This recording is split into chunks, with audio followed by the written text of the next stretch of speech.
एक महत्वाची बातमी आपल्यापर्यंत येते। भाजप शिवसेनेच्या वादाचा आणखी एक सामना सध्या रंगलाय।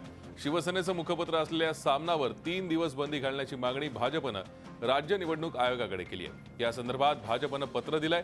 सामनामधील वृत्तांमुळे आचारसंहितेचा भंग होत असल्याचा दावा भाजपनं केलाय। 16, 20 आणि 21 फेब्रुवारीला सामना छापण्यावर बंदी घालण्याची मागणी भाजपनं केली आहे। आता यावर शिवसेना काय प्रतिक्रिया देते याकडे लक्ष लागलंय। अधिक माहिती घेत आमचे प्रतिनिधी अमित जोशी सध्या आपल्या संपर्कात आहेत। अमित, भाजपनं सामना आपल्याला माहिती आहे की उद्या 15 जिल्हा परिषद मध्ये किंवा जिल्हा परिषद निवडणुकीत उद्या मतदान होणार आहे। काल त्याचा प्रचार संपला, मात्र त्या प्रचार संपला असताना सुद्धा आज ज्या ज्या ठिकाणी जिल्हा परिषदच्या निवडणुका आहेत त्या ठिकाणच्या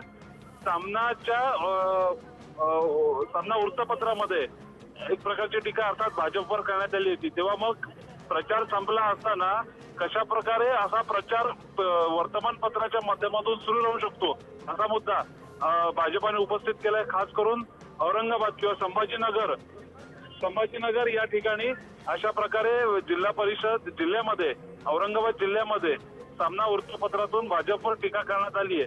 तेव्हा तो मुद्दा उपस्थित करत अशा प्रकारे सामनावर 3 दिवस यापुढच्या काळात बंदी घालावी अशा प्रकारची मागणी भाजपने निवडणूक आयोगाकडे केलेली आहे। अर्थात अशा प्रकारची घटना याआधी कधी घडली नव्हती, अशा प्रकारची मागणी करण्याची घटना याआधी घडली नव्हती आणि त्यामुळे आता कशा प्रकारे निवडणूक आयोग याबद्दल उत्तर देतो हे बघणं महत्त्वाचं ठरेल। मात्र या निमित्ताने पुन्हा एकदा भाजप विरुद्ध शिवसेना यांच्यातला संघर्ष अधिक टोकाला जाणार हे यावरून स्पष्ट होत आहे। नक्कीच अमित, धन्यवाद। या सविस्तर माहितीसाठी आपण पाहतोय सामना पेपर 16, 20 आणि 21 फेब्रुवारीला छापण्यावरती बंदी घालावी अशा आशयाची मागणी करणारं पत्र भाजपनं निवडणूक आयोगाला पाठवलंय। आता यावरती शिवसेनेकडनं काय प्रतिक्रिया येते हे पाहणं महत्त्वाचं ठरणार आहे। झी 24 तास रहा एक पाऊल पुढे।